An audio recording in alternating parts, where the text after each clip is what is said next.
Po, mag-start na tayo. Magandang araw sa atin lahat mga kababayan, saan man panig kayo ng daigdig naron. Dito na naman tayo sa another episode ng ating vlogs, Badong Aratelis po. Pag-uusapan natin ngayon, ito po, no?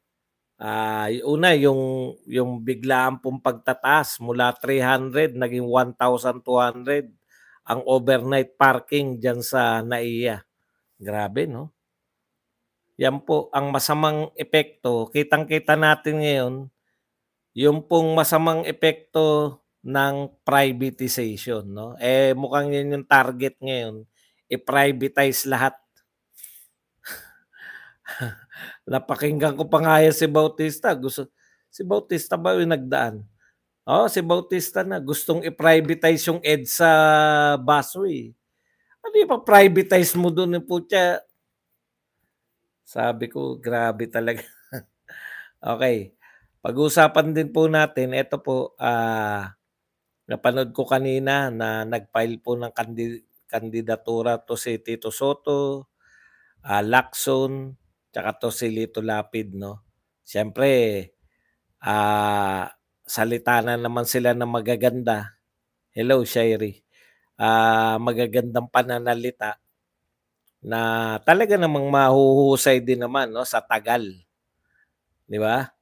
Humuhusa. Kumbaga, kumpara sa mga ngayon, magagaling naman sila. Kaya lang, hindi lang po yung galing yung dapat nating tinitignan ngayon sa pagboto natin. No? Dapat, singilin din natin sila. No? Kasi parang baliwala lang sa kanila yung nangyayari. Di ba? Singilin din natin sila, bakit nyo kakampihan yung administrasyon na gustong atakehin yung mga Duterte, gustong ipatanggal sa pwesto si Sara. Kung tatanungin mo yung mga yan, tanungin nyo ng diretso, para ba kayo sa impeachment ni VP Sara? Malamang marami dyan magsabi, hindi. O titignan natin, o hindi sila magsasalita. Bakit nyo kinakampihan yung mag-impeach? Yan po mga paglilingkod natin, susuriin po natin na yung accountability miski po sa pagtakbo. Dito po sa Pilipinas, wala naman pong partido rito na yung matatag talaga eh. Hindi katulad sa Amerika, merong Republican tsaka Democratic na yun at yun lang. Pag naging miyembro ka niyan, dyan at dyan ka lang. No? Bihira yung dito sa atin, 2-5 yung paglipat. Wala tayong matatag na political party talaga. Kaya hindi po pwedeng sabihin ninyo na kayo kasi ay miyembro ng partido kaya kayo ay pwersadong tumakbo under BBM. Yan po mapag-usapan natin, pero bago yan, kung bago ka pa lang dito sa ating channel, mag-subscribe ka na. Dahil ito lang ang tayong channel na may kinikilingan, may pinapanigan, una sa balita, huli sa impormasyon, kaya ano pang hinihintay nyo? Pindot na, okay? Tignan po ninyo, new parking rates ng NAIA. Buhat po nung naging buhat po ng ito ay naging new NAIA na. Iba na po may hawak, hindi na po yung Pilipinas. Pribado na po. Na pag-aari ni Ang. First hours, 50. Motorcycle, 20. Buses, 100. Succeeding hours, 25 per hour. 10 per hour. 50 per hour. Overnight parking, 1,200. Dati pong daw yan, 300 lang. Ang lalaki po, no? Panay pagtaas. Wala pa tayong gaano nakikitang improvement. Nauna na yung pagtaas ng presyo. Bakit po? Nagbayad na yung mga yan eh. Nag-privatize, nagbayad na sila eh. Alam niyo po, napakaliit ng NAIA. Wala ka naman nang magagawa dyan na kahit ayos-ayos lang, mawawala lang siguro yung mga daga. Marami po sa atin airport sa ibang bansa, no? kung gaano po sila. Dito sa atin, ang alam niyo kung ano numero kong, nakikitang pagkakaiba ng airport sa ibang bansa tsaka dito? Very basic, yung kariton na lalagyan ng bagahe. Dito lang po sa ating airport, may kakulangan sa kariton lagi. Yung nariyan na bagahe mo, maghihintay ka pa ng ano, ng kariton. Tapos, privatize pa natin ng unang tataas yung terminal fee, tumaas ang parking. Ano nga po bang ano po ba aasahan nyo sa pagpa-privatize? Una, nagbayad yung mga yan. Sa tingin nyo ba, kawang-gawa yung binayad nila? Kanino ba sisingilin yan? Di sa atin. Kaya, dito po sa kasaysayan po ng Pilipinas, sa totoo lang po, wala pa po tayong nung na-privatize. Halimbawa, privatize natin ang PLDT, atin dati yan. Binenta natin. Mabilis na ba yung ano natin? In fact, tayo pa po ang isa sa pinakamahina, pinakamabagal na internet sa buong mundo. Privatize natin yung Meralco. Pinakamahal. Isa sa pinakamahal na paniningil. Privatize natin. Akala ko noon, nang pinrivatize natin yung MWSS, yung Maynila tsaka tong Manila Waters, ang buong akala ko sila na yung magtatayo ng mga dam. Putyang privatize lang pala natin yung paniningil. Water distribution lang. Wala rin po silang idadagdag sa mga source. No? Privatize lang natin yung paano kasi singilin. Wala rin namang improvement. Pag may butas kasi,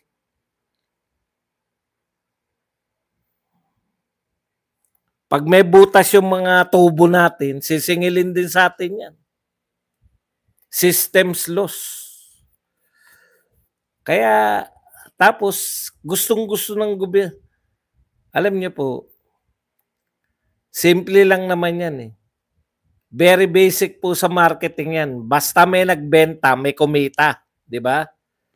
Kaya po, yung mga taong mahilig ng maghanap ng mapagbebentahan, ang kasabihan nga po, basta may nagbenta, may kumita. Ganun lang naman, pag-iisipan pa ba natin yan? Hindi naman nag-i-improve yung mga services eh. Wala rin namang improvement. Nag-i-improve lang yung pangongolekta. Mas mabilis lang nangongolekta. Nung araw, nung gobyerno pa yung Meralco, pwede ka pan 2 buwan. Putya, ngayon, 1 buwan lang, putol ka na agad eh. Alam niyo yan ang isang pang katanungan. Nasaan napupunta yung mga binebenta? Yung mga pinagbebentahan natin, nasaan napupunta? Ang dami, no? Dami po nating binebenta. May naka-schedule. Ngayon po, 42 billion na ari-arian bebenta. Next year, 100 billion. Ubus talaga asset natin pag natapos to si BBM eh. Ubus. Bakit ka nagbebenta ng ari-arian? Kasi kapos ka. Di ba? Kapos ka pala, ba't kayo bigay ng ayuda? Wala namang pandemya. Wala namang may pilosopo na rito eh. Ito pong pinaglalagyan ng BGC, Port Bonifacio po to. Alam niyo ibig sabihin ng Port Bonifacio? Military base to. Binenta tong military base. Wala pong military base. Alam niyo military base? Wala pong mga building na katulad nito. Bakanting mga lote. Dito kami namaril nung yung mga college pa kami. Dito yung tiring. Pupunta yung mga sa iba't ibang university, may ROTC. Pupunta sila dito magpa-firing yung mga ROTC. Kaya natututo mamaril yung mga ROTC nung araw. Hindi po to yung sinasabi ko, yung naiyan na yan eh. Aayusin mo na lang yan eh. Ito po, tiwangwang na lupa na naging BGC. Kung yung sinasabi nyo po na iba, magkaiba po to sa NAIA. Yung NAIA po, pwedeng mapatino ng gobyerno ang pamamalakad. Pero kung hindi matino ang gobyerno, ibebenta mo na nga lang. Nakuha nyo po, ito po binenta ng pamahalaan na lupa tapos dinevelop ng Ayala. Nakuha nyo? Dinevelop po to. Hindi po to katulad na NAIA na. Binenta tapos tinaasan yung bayad kagad kahit wala pang improvement na nakikita. Hindi natin pwedeng yun ang problema ko naman doon sa mga napagbentahan ng panahon ni Marcos. Kaya tayo nagbenta ng mga military bases katulad nitong Port Santiago, Port Bonifacio para mag-modernize tayo ng AFP. Ang dami natin binenta eh. Clark, Subic, Port Bonifacio, dyan sa Baguio, yung mga Camp Janay, mga military base yan eh. Yeah? Tanong, nasan din napunta yung pinagbentahan? Meron ba tayong na-modernize? Wala rin. Kaya ang track record natin sa pagbebenta ng mga asset ng gobyerno masama. Nakita ko po sa Iligan, napakalaki National Steel Corporation. Naroon pa po yung mga matatayog na mga ang lalaki po na structure eh. Binenta. Ewan ko kung bakit natiwangwang na lang yun. Ngayon, tiwangwang na lang. Dami nagtatrabaho doon nung araw. Kwento ng mga taga ron kasi natitiyak ko na marami nagtatrabaho doon kasi may estasyon ng may estasyon ng mga jeep. Ibig sabihin, maraming tao doon nung araw. Ngayon, bakante. Ewan ko po kung, ayan, di ba? Bumagsak. Dati meron tayong National Steel Corporation na yan ang lahat ng bansang yumaman, merong pagawaan ng bakal. Tapos mag-expect tayo, wala tayong pagawaan ng bakal dito sa Pilipinas, mag-expect tayo umunlad. Okay, balik tayo rito. Yan po, ganyan po yan. Ngayon, eto, mga nakatiwangwang yan, di ba? Sinubukan nila Star City. Bebenta na. O naibenta na. Hindi ko alam kung naibenta na o binenta na. Nasaan yung pinagbentahan?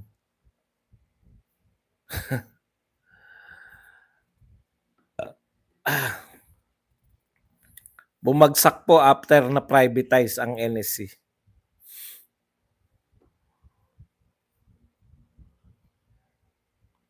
Okay, punta na po tayo rito sa mga kandidato. Kanina nakita ko sabay-sabay na nag-file yung mga si Lito Lapid, si Lito Lapid siguro malamang bumagsak na yan. Kaya lang pasok pa sa survey, no?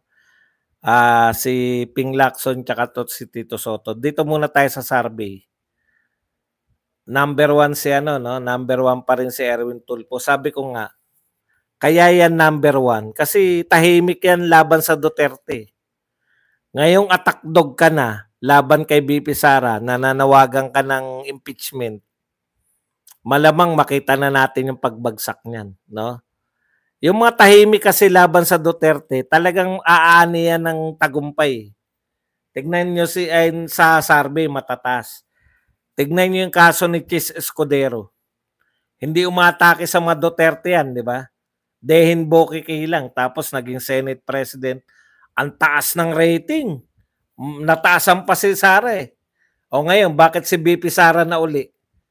Bakit si BP Sara na uli ang pinakamataas? Ang tindi ng binagsak ni Chis Escudero eh. Paano? Ginawa lang siyang waiter. Di ba? Kung ginagawa ka lang waiter, wala, tau-tauhan ka lang pala. Bakit naman kami bibilib sa'yo? Bagsak ang rating. Kaya yung media, bilib ako eh. Pinakamalaking binaba na ratings, hindi naman si si Sara Duterte, si Chis Escudero, pero hindi binabalita 'yun. Hindi rin binabalita na number 1 si VP Sara. Ang point ko lang dito, inatake nyo na lahat, ginawa nyo na lahat kay VP Sara, pero siya pa rin ang number 1 sa rating, approval and trust rating. Tandaan nyo, Pulse Asia tsaka SWS. Kasi kung lahat ng mga bagong sulpot na yan, paniniwalaan nyo.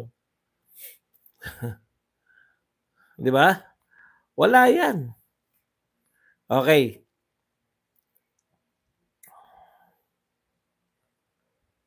Balik tayo rito sa rating ng mga senador. Ibig nyo sabihin, si Marcoleta, wala dyan. Wala, hindi papasok. Yan, maaga pa yan, hindi pa hindi pa nga natin. Bakit wala yung mga anak ni Duterte dyan? Hindi pa nagpapail, hindi natin alam kung tatakbo hindi.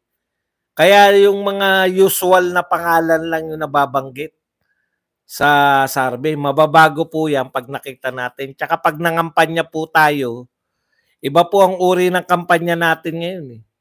No? Tayo dito sa Kulto ni Digong, lahatan. Ngayon lang po ako mangangampanya na mamili, hindi po doon sa linya na mamili tayo ng karapat-dapat. Tapos na yan. Dapat sila ang namili. No? Dapat yung mga kandidato ang namili ng karapat-dapat. Kasi ano asa mo dyan? Palagay mo ng eksperyensado sila. Ano katangian ng 12 ni Pangulong Marcos? Yang mga yan, eksperyensyado, kilala, sikat. Winnable. Lahat yan 12 na yan, wala ka itulak sipain. Mula kay Pacquiao, Lito Lapid, Bong Revilla, Binay, Abalos, winning yan. Yan yung mga, yan yung grupo na hindi pa yata nakakaranas ng pagkatalo sa eleksyon. Talagang super lakas yan. Pero, hindi po tayo dapat magpapadala sa lakas nila sa kanilang pagiging popular. No? Kasi lagi ang sinisisi tayong botante. Sisisihin nyo na naman ang mga botante pag nagkataon. Bakit? Lantad na lantad po yung ginagawa ni Marcos ngayon. Lantad na lantad yung ginagawa ni Marcos ng asawa niya si Lisa, si Tambaluslos at saka si Saldico. Pagmamaniobra sa ayon nga kay BP Sara, may control ng pondo yan, sila Saldico at saka si Martin Romualdez. Lantad na yung kapalpakan, no? Ka-announce lang 5,500 flood control with 1.4 billion a day na pondo, binabaha pa rin.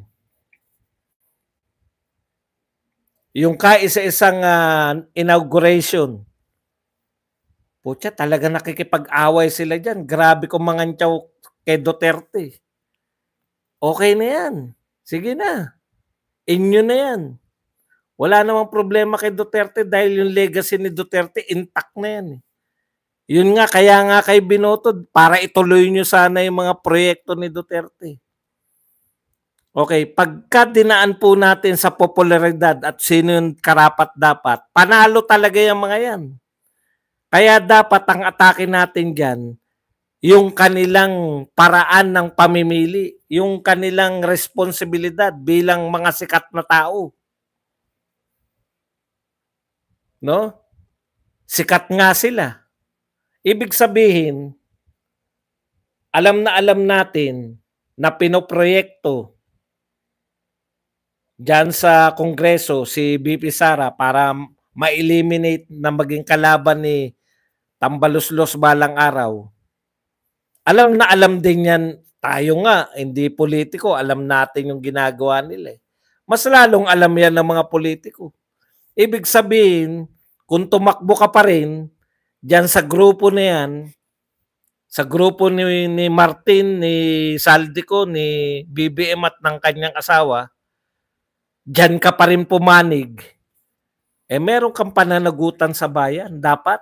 Hindi lang yung ang kampanya rito, dapat sumagot sila, bakit diyan kayo pumapanig sa taong nagpabalik ng mga kriminalidad, ng droga, etong gobyerno ng panay-kapalpakan sa mga nagaganap sa WPS, West Philippine Sea, pinalalala ang sitwasyon sa gobyerno na simpleng mga bagyo hindi makatugon.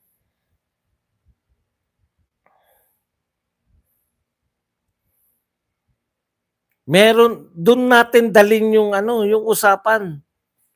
Kaya lahatan 'yan. Bakit tayo mamimili ng perperaso? Namili na sila. Ang pinili nila yung yung pamunuan na na walang solusyon. Ayaw solusyonan yung problema ng bayan. Ang ginagawa nakasentro sa paninira sa mga Duterte, pagpapabagsak sa mga Duterte. Tapos yun ang pinili nito ni Erwin Tulfo, ni Tito Soto at ng mga kasama pa nila. Hindi natin sila pananagutin, iboboto pa rin natin sila dahil kinakailangan natin mamili ng mahuhusay. Mahuhusay pala, piliin natin lahat ng kay Duterte. Ang huhusay ng mga yun.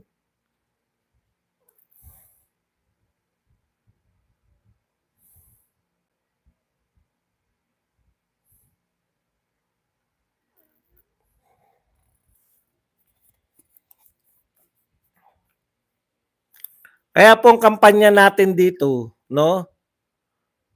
Sa 2025, ang ikakampanya po natin wholesalan. Huwag po tayong bumoto sa mga taong sumuporta dito sa mga nang-aapi sa mga Duterte. Sa sumuporta sa walang utang na loob na matapos manalo bilang ganti sa mga Duterte, titigbakin yung anak. Niluluto ang impeachment. Di na nililihim eh. Kahit tuwid, babaloktutin. Wala naman pong yung COA na nagsasabi na walang problema sa 125. Gusto pa nilang ipasa raw. Tignan yung nung nakaraan nung nanood tayo ipasa raw ng COA sa kanila yung mga papeles at sila magsusuri. Si Dan Fernandez siya magsusuri, nasuri ng COA, wala nakitang problema. Ipapasuri mo kay Dan Fernandez. Auditor ka ba?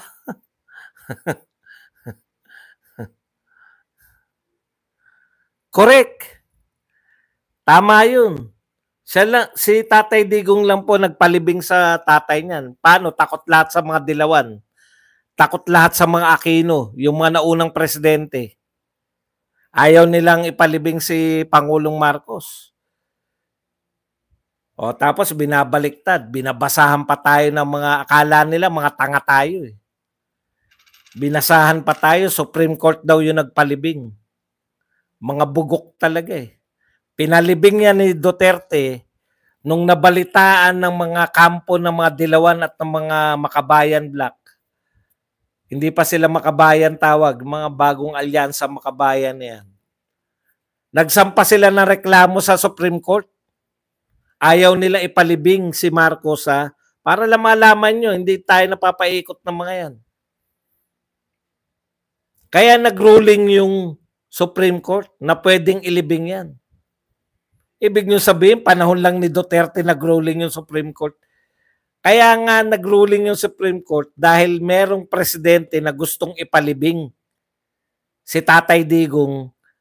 Inutos niya na ipalibing na yan si Marcos pagkaupo pa lang niya. Hinarang nila sa Supreme Court. Yun po yun. No? Sa Supreme Court po, hinarang nila, kaya nagpasya yung Supreme Court, pwedeng ilibing yan sa libingan ng mga bayani. Hindi po yung Supreme Court ang nagpalibing. si Tatay Digong.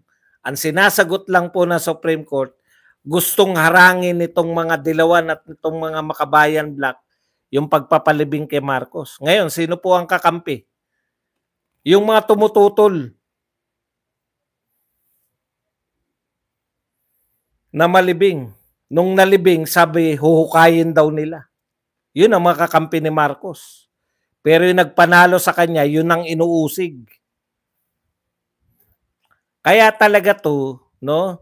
Dapat hindi tayo papayag na may mang-uutos sa atin na sasabihin na dapat hindi tayo straight na Duterte. Dapat piliin natin. Kasi gusto lang nila mamili dito. Hindi nyo patapatin yung mga tao.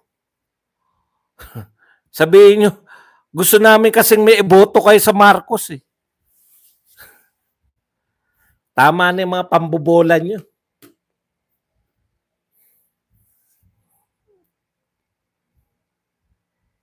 Namili yung mga senador, yung mga sikat na senador under ni Marcos, yan 12 na yan, namili sila ng susuportahang presidente.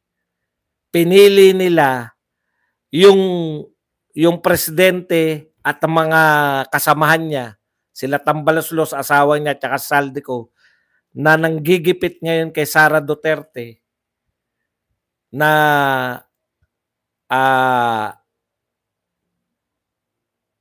gustong ipahamak yung dating Pangulo ng Pilipinas. Alam niyo po, sa totoo lang, kung may utak tong mga to, si Tatay Digong, isa sa pinakamaraming nagawa, isa sa pinakamahal ng mga Pilipino, si Tatay Digong, si Pangulong Duterte. Dapat nga pinaparangalan natin yan mayat maya eh.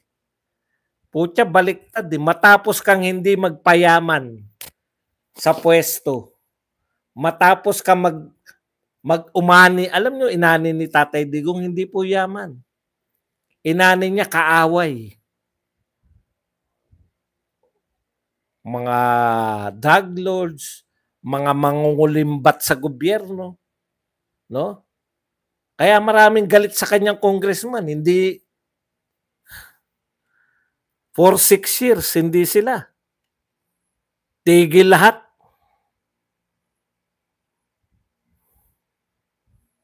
At ang pinakamalupit na kaaway ni Pangulong Duterte, mga oligarko. Tindi, no? Kay Tatay Digong lang. Yung actual. Alam niyo, pinag-aaralan namin yan, yung oligarko. Nung college kami. Pero nakita natin sa actual kung paano, no?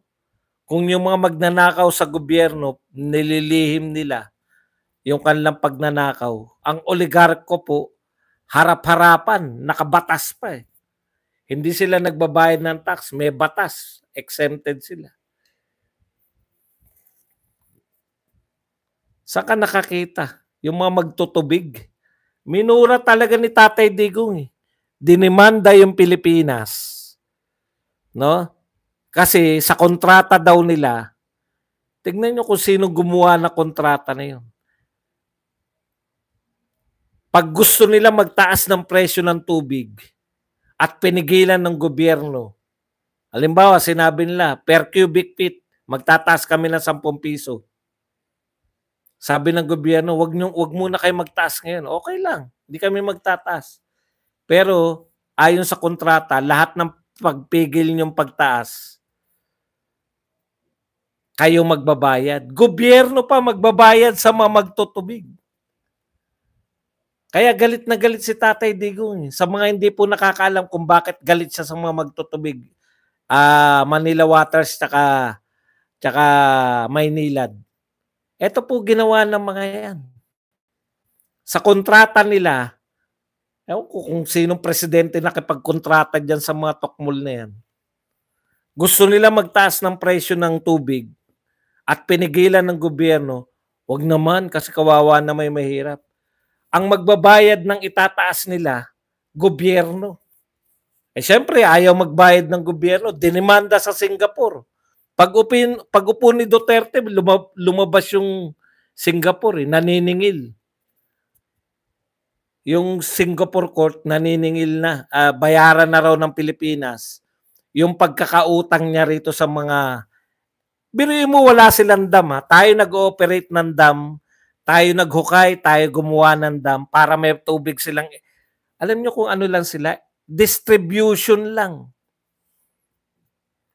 Distribution lang yan mga yan eh. I-distribute lang nila. Tapos, kaya sabi ni Duterte, mga PI kayo. Ako pa pagpasingilin nyo. Anong ginawa ng mga magtutubig? Di na po kami sisingil. Humingi pa ng patawad. Ngayon, balik na yung mga oligarko. Biruin mo, may naiya. Panahon ni Pinoy, worst airport in the world. Top 10 worst airport.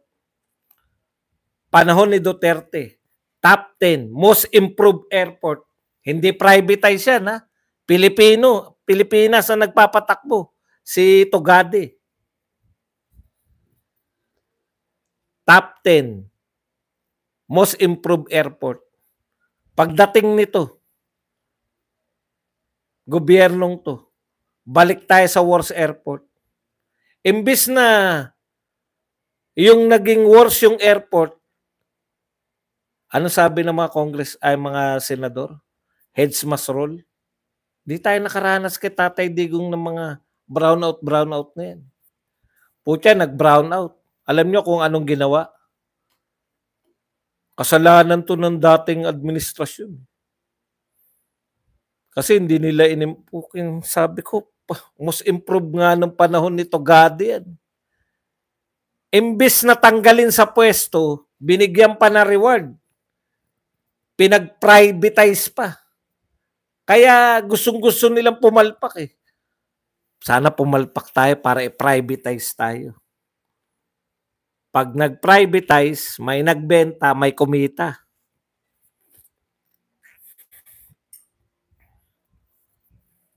Diba mga oligarko? Kaya ganun na lang yung suporta ng mga oligarko rito sa Pangulo na to. All out support sila ngayon.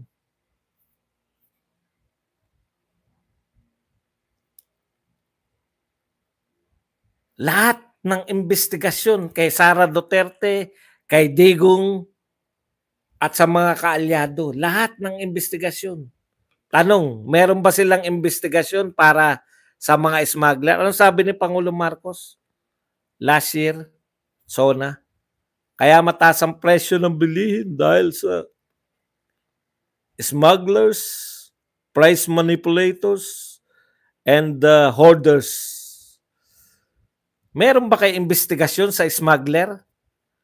Sa mga hoarder? Yun daw ang dahilan bakit mataas ang bilihin. Wag nang pinakulong ha. Wag na yung hinuli ha. Meron ba kayong inimbestigahan man lang? Pinatawag nyo man lang yung mga smuggler ng Pilipinas? Inabala na tayo kay Alice Go. Hindi ka in-check, hindi ka Pilipino, in-check ka. Ano ngayon? Maya-maya, lumalala na si Alice Go ng mastermind ng lahat. Maya-maya, si Alice Go na, spy na. Di natin kilala si Alice Go, pero yun bang pinaka ng krimen dito sa Pilipinas? Doon na lang tumutok kay Alice Go. Iugnay na rin yung droga, si Alice Go na lahat. Tama nga naman kasi nahuli na nila. Ibig sabihin, mismo yung PAOK Sisi. Sinasabi, hindi si Alice Go. Small time lang si Alice Go. Tignan nyo si Chis Escudero. Sabi niya, sana yung mga mastermind naman ang imbestigahan natin. Tumahimik na ngayon si Chis Escudero, di ba? Nung sinabi niya yun, putya, biglang nagkaroon ng rumor na tatanggalin na siya eh. Bakit nga kaya wala kayong iniimbestigahan na mastermind? Bakit hanggang kay Alice Go lang kayo? Salvador Enriquez, thank you very much sa 125. Balik po tayo rito. Ito po, 1.4 billion a day na flood control program, ang sabi ngayon, meron ng pag-uusap pa lang para sa drainage system ng Metro Manila. Pag-uusap pa lang, saan nyo dinadala 1.4 billion na di? Kanya-kanya. Kanya-kanyang proyekto. Hindi na rin po nalilibang yung mga tao. Kaya po patuloy po si VP Sara Duterte. Kahit na anong gawin yung paninira, patuloy pa rin siyang namamayagpag sa ratings. Sa mga totoong survey, ito yata ang gobyernong pinakamaraming sumulpot na survey. Kala nyo hindi namin mahalata. Sa mga kasama kong vlogger,